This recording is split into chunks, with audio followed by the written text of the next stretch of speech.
दोस्तों नमस्कार, मैं नवीन कश्यप फिर आपको अपने विचारों की यात्रा पर आपको ले जाने को तैयार हूँ।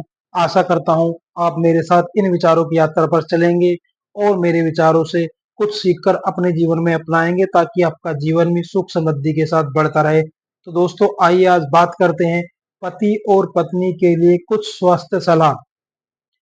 आइए एक स्वयं एवं प्रसन्न विवाह के निर्माण अथवा पुनर्निर्माण की प्रक्रिया पर कदम दर कदम नजर डालें। नंबर एक, याद कीजिए एक दूसरे से विवाह करने से पहले आप क्या करते थे। याद कीजिए किस तरह आप हर समय अपना सर्वश्रेष्ठ प्रदर्शित करते थे, अच्छा व्यवहार करते थे, विचारशील थे, शालीन थे, उदार थे। आपके विवाह को स्वस्थ व चिरस्थायी रखने की एक उत्तम प्रक्रिया है। भले ही अभी यह मुसीबत में हो, परंतु आप इसके लिए मौलिक सौंदर्य को वापस ला सकते हैं। मैरी क्रोली की पुस्तक मोमेंट्स विद मैरी पढ़िए। इस छोटी खूबसूरत पुस्तक में लेखिका ने बताया है कि विवाह कोई 50-50 प्रस्ताव नहीं है, यह 100 में से 100% प्रस्ताव है। पति अपना 100% विवाह को देता है और वही पत्नियां भी करती हैं। नंबर 3, प्रत्येक दिन एक आरंभ और समापन अपने जीवन साथी के लिए प्यार की घोषणा से करें और दिन के दौरान यदि संभव हो तो बस बात करने के लिए अपने प्यार को व्यक्त करने के लिए 3 मिनट लगाइए। आखिरकार अपने जीवन साथी के प्रति प्यार व्यक्त करना सर्वोत्तम समय किसी दूसरे के ऐसा करने से पहले ही कभी-कभी डाक में एक प्रेम पत्र डालिए। यह छोटा सा निवेश है परंतु बहुत फायदे का है। नंबर 4, अपने साथी को कभी-कभी उपहार अथवा कार्ड भेंट करें, चकित कीजिए। यह स्पष्टता केवल उपहार ही नहीं होता है, बल्कि उपहार के पीछे की भावना होती है। जैसा सर लेसिंटॉस ने कहा है, उपहार देने वाले के बिना नंगा है। उस दूसरे कवि ने इससे अधिक महत्वपूर्ण तरीके से कहा है, अंगूठियां और रत्न उपहार नहीं है बल्कि उपहारों का तुच्छ नमूना है। सच्चा उपहार किसी के स्वयं का हिस्सा होता है। नंबर 5, साथ में कुछ अच्छा समय बिताइए। याद कीजिए कि आपने कितनी अधीरता से एक दूसरे के साथ प्रेम प्रसंग किया था और शादी से पहले प्रेम प्रसंग के लिए आपके पास कितना समय होता था। उसी प्रक्रिया को दोहराएं, साथ टहलने जाएं अथवा बस टीवी बंद कर दें और अपने जीवन साथी को एक ऐसा अनुभव करवाएं आपको जैसा कि वह आपके जीवन में सर्वाधिक महत्वपूर्ण व्यक्ति है, भले ही इस वक्त आपको इस बात का एहसास ना हो। नंबर 6, अच्छा श्रोता बनिए। जैसा कि बुद्धिमान व्यक्ति ने कहा है, बातें करना आपस में बांटना है परंतु सुनना परवाह करना है। अपने जीवन साथी के दिन की छोटी छोटी बातों के विवरण को सुनिए। सदैव याद रखिए कि कर्तव्य हमसे चीजों को ठीक करवाता है परंतु प्यार हमसे चीजों को सुंदर से कराता है। मैं पुनः इस बात पर जोर देता हूँ कि जो चीज कभी कभी कर्तव्य की तरह शुरू होती है, बाद में पूरी तरह प्यार में बदल जाती है। आपको यह देखकर आश्चर्य होगा कि उन बातों के कुछ विवरण कितनी स्फूर्ति पैदा करने वाले होते हैं।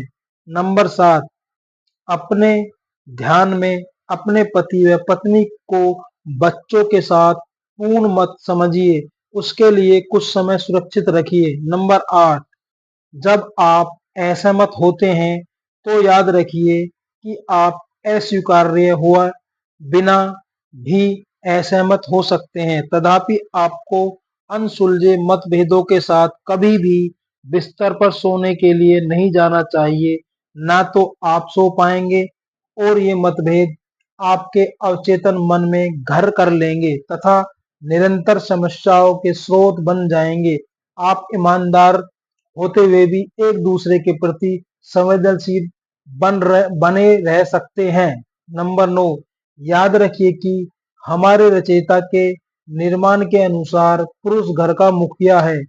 कोई भी महिला निसंदेह अधिक सुरक्षित है यदि वह जानती है कि प्रमुख निर्माणों के लिए उसके पास एक पुरुष है। मैंने शायद ही कोई अच्छा खुशहाल विवाहित जीवन देखा हो जो जहां पर पति परिवार का मुखिया न हो। यदि पति इसके बाद निश्चित रूप से यह जान ले कि सर्वशक्तिमान ईश्वर उसका मालिक है तो फिर इस रिश्ते को निश्चितता मिल जाती है। तथापि पति को यह स्मरण रखना चाहिए कि वह इस भूमिका का निर्वाह प्यार और उदारता के साथ ही अधिकार व दृढ़ता से कर सकता है। ईश्वर हमें भी सिखाता है कि हर पुरुष अपनी पत्नी से अपनी देह के भांति प्यार करना चाहिए।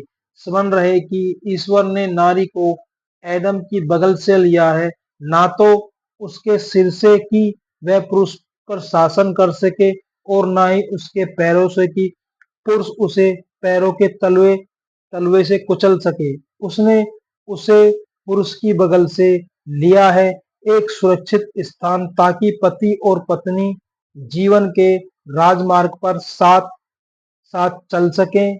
इस अवधारणा के गहरे अध्ययन हेतु लैरी क्रिस्टन्स की पुस्तक द क्रिश्चियन फैमिली पढ़ें। नंबर 10, याद रखिए कि आपको अपने जीवन साथी को खुश या समझने के लिए अक्सर पीठ से पीछे की ओर झुकना पड़े। यह मुद्रा थोड़ी कष्टदायक हो सकती है, परंतु यह आपको और आपके विवाहित जीवन को मुंह के बल गिरने से रोकती है। 11 नंबर, खुशहाल वैवाहिक जीवन के एक अचूक नुस्खे को आजमाइए। 1 कप प्यार, 5 चम्मच उम्मीद।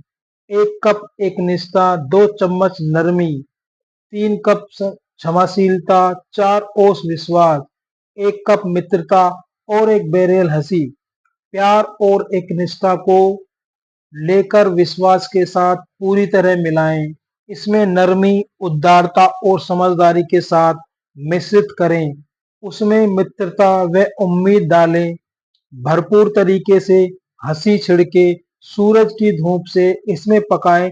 सूरज की धूप में इसे पकाएं और फिर प्रतिदिन इसे जी भरकर पेश करें। नंबर 12, एसफिशियन 4, एक दूसरे के प्रति उदार, विनम्र, सहृदय एवं क्षमाशील बनने को अपने प्रतिदिन की मार्गदर्शिकाएं बनाएं। नंबर 13, साथ साथ प्रार्थना करें। इस बात के काफी प्रमाण है कि जो पति और पत्नी प्रतिदिन साथ साथ प्रार्थना करते हैं उनके तलाक की दर 3% से भी कम है।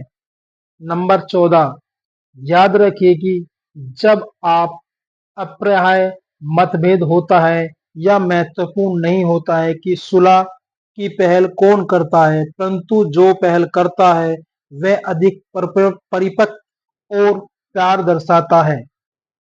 पति अपनी पत्नी से प्रेम प्रसंग करे।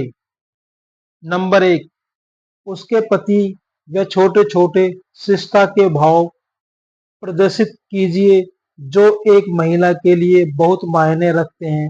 उसकी कार का दरवाजा खोलिए, उसकी कुर्सी थामिए।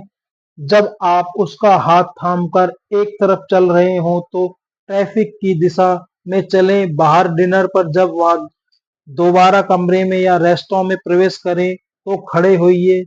अपने नंबर 2, अपने व्यावसायिक जीवन में होने वाली स्फूर्तिदायक चीजों का या अच्छी खबरों को विवरण से बताएं। नंबर 3, जब आप किसी भी प्रकार के सामाजिक उत्सव में शामिल होते हैं तो उसके साथ रहें।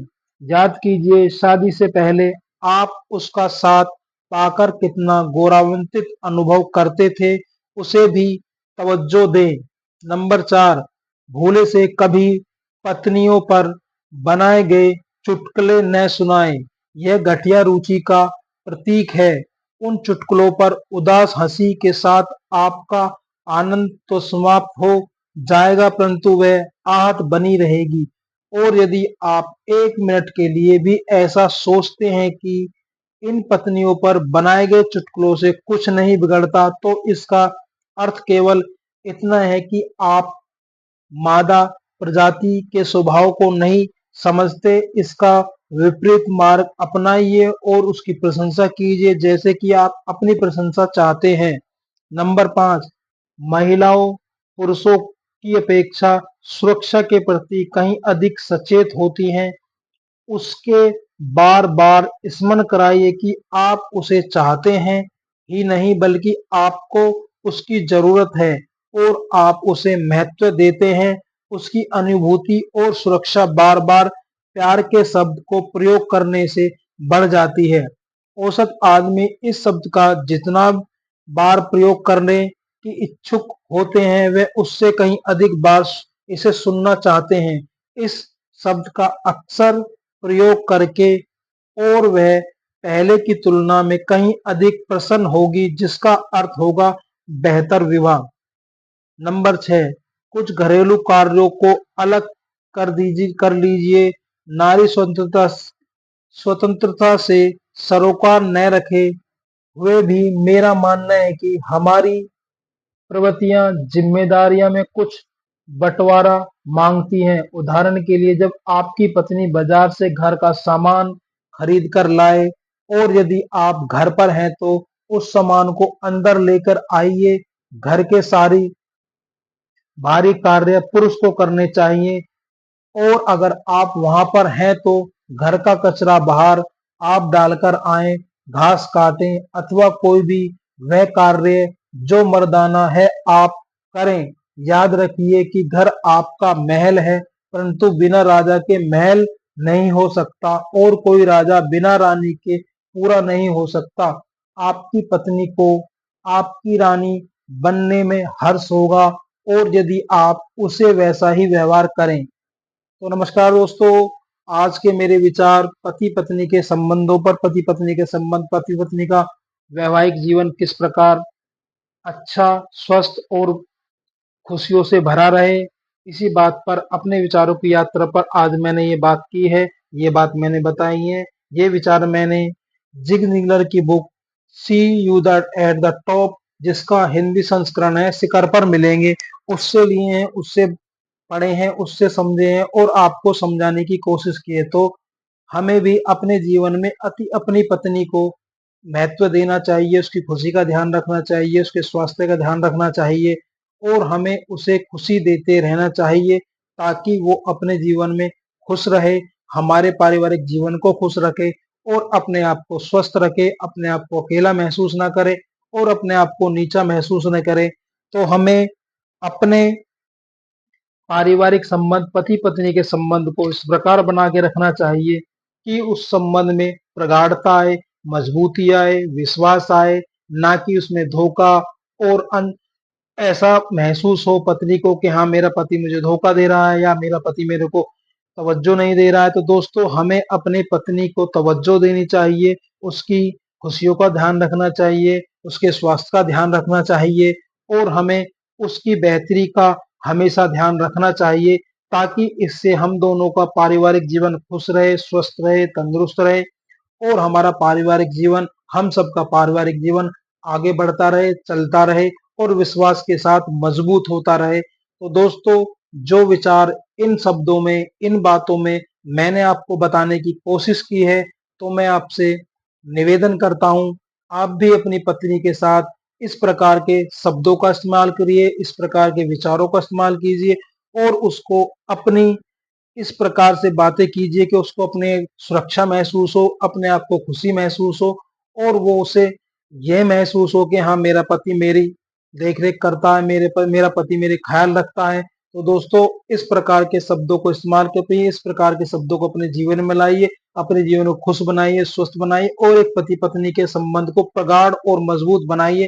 तो दोस्तों, मैं अपने विचारों से विदा लेते हुए आपसे नमस्कार करता हूं और आशा करता हूं दोस्तों आप स्वस्थ होंगे, तंदुरुस्त होंगे, कामयाब होंगे, सफल होंगे और मेरे इन विचारों को समय निकालकर जैसे भी आप सुन रहे हैं, जैसे भी आप समझ रहे हैं, आपका बहुत बहुत धन्यवाद है। आप स्त्री हैं, पुरुष हैं, छोटे हैं, बड़े हैं, तो मैं आपसे दुआ करता हूं आशा करता हूँ मेरे विचार आपको पसंद आएंगे, मेरे विचार आपको समझ में आएंगे और मैं कोशिश करूंगा कि आप अपने विचारों के साथ में आपसे निवेदन करूंगा, अपने परिवार को स्वस्थ रखिए, तंदुरुस्त रखिए, कामयाब रखिए और अपने पति पत्नी के संबंधों को प्रगाढ़ और मजबूत बनाते रहिए, बढ़ाते रहिए और उसकी वैल्यू, उसकी तवज्जो हमेशा करते रहिए। इस प्रकार दोस्तों अपने जीवन को जीते रहिए। तो दोस्तों मैं आशा करता हूँ इन विचारों से आप कुछ सीखेंगे, इन विचारों को आप अपनाएंगे अपने जीवन में, अपने वैवाहिक जीवन में, तो उसको स्वस्थ बनाएंगे, तंदुरुस्त बनाएंगे, मजबूत बनाएंगे और आगे बढ़ते हुए अपने परिवार के साथ अपनी पति की इज्जत, अपनी पत्नी की खुशी, अपने पत्नी का प्यार साथ रहेंगे, साथ लेते रहेंगे और उसको ये महसूस कराते रहेंगे कि आप एक अच्छे पति हैं, आप एक अच्छे हमसफर हैं, आप एक अच्छा वैवाहिक जीवन जीना चाहते हैं और आप अपनी पत्नी को सभी की तरह अच्छे व्यवहार के साथ, ना कहीं उसकी बेइज्जती, नहीं कहीं उसके नीचे गिराने की बात करते हैं। तो दोस्तों आज से मैं विदा लेता हूँ, नमस्कार करता हूँ। दोस्तों खुश रहिए, स्वस्थ रहिए, तंदुरुस्त रहिए और प्रभु की इच्छा के साथ आप चलते रहिए और अपनी पत्नी को स्वस्थ और तंदुरुस्त रखिए। नमस्कार दोस्तों।